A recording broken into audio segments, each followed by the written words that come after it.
district leaders are being asked to innovate while closing schools. Budget gaps are widening. One major urban district right now is facing a 9-figure shortfall and recently experienced its first educational strike in decades. In Texas, another district is closing multiple campuses to address tens of millions of dollars in deficits. And across the country, enrollment continues to decline due to lower birth rates, expanded school choice, and immigration enforcement fears that keep some families from registering.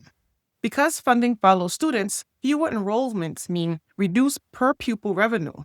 That reduction triggers program cuts, which drive more families away. Leaders describe it privately as the death spiral. At the same time, federal connectivity support has tightened. Some rural districts are now forced to choose between maintaining student hotspot access and funding other basic needs. The pressure is structural, not temporary. In this environment, AI is often introduced as a cost-saving solution. That framing is kind of risky. When technology is positioned as a replacement for people during a financial crisis, trust erodes. Teachers interpret it as displacement. Communities interpret it as abandonment. The real leadership challenge is not whether to use AI, it is how to use it without accelerating instability. One stabilizing move is to shift from cost-cutting narratives to capacity protection decisions.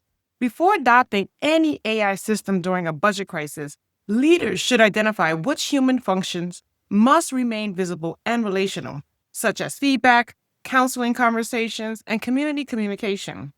AI can organize data, it can streamline reporting, and model enrollment projections, but it should not absorb high-trust interactions. A practical planning prompt may sound like this. Analyze our current school budget reduction plan and identify where AI could reduce administrative workload without replacing relational or instructional roles that build community trust. That output can surface efficiencies in scheduling, documentation, or compliance tracking, but final decisions must protect people. Budget crises create urgency. Urgency tempts leaders towards fast automation. The risk is solving short-term deficits while weakening long-term confidence. When leaders clarify that AI will be used to preserve instructional capacity rather than replace it, they reinforce stability.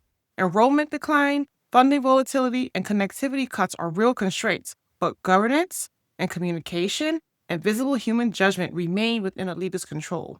AI strategy during financial contraction must signal stewardship and not substitution.